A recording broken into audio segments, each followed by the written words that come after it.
Marc 1, 34.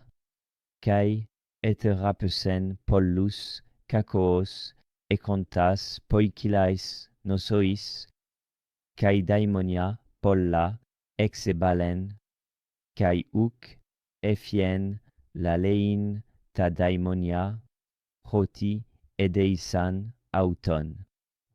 On fait une traduction ici. Et il guérit beaucoup, ayant mal.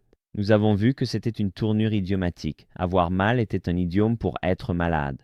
Beaucoup de personnes ayant mal, beaucoup de personnes malades.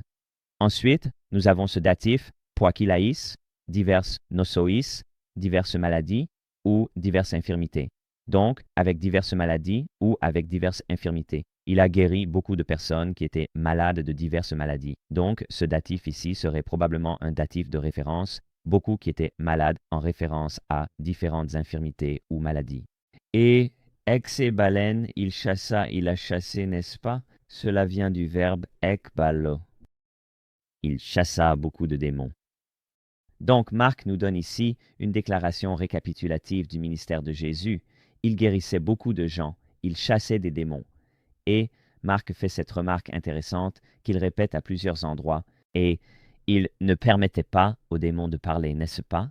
Ta daimonia est le sujet à l'accusatif de l'infinitif, la laine parler. Ein et ai, ce sont les terminaisons d'infinitif les plus courantes. Il ne permettait pas aux démons de parler parce qu'ils le connaissaient, n'est-ce pas? Le edesan ici est simplement une forme plus que parfaite de oida, connaître, avoir connaissance de, parce qu'il savait qui il était. Et donc, c'est un thème que l'on retrouve dans Marc. Les démons, comme ils ont des yeux dans le domaine spirituel, ils voient Jésus comme étant vraiment le Fils de Dieu. Ils voient son autorité, sa personne et sa puissance. Et bien que cela soit voilé d'une certaine manière à ses contemporains, les démons, eux, la reconnaissent sans hésitation, car ils perçoivent la réalité spirituelle. Toutefois, Jésus les fait taire, bien qu'ils sachent qui il est.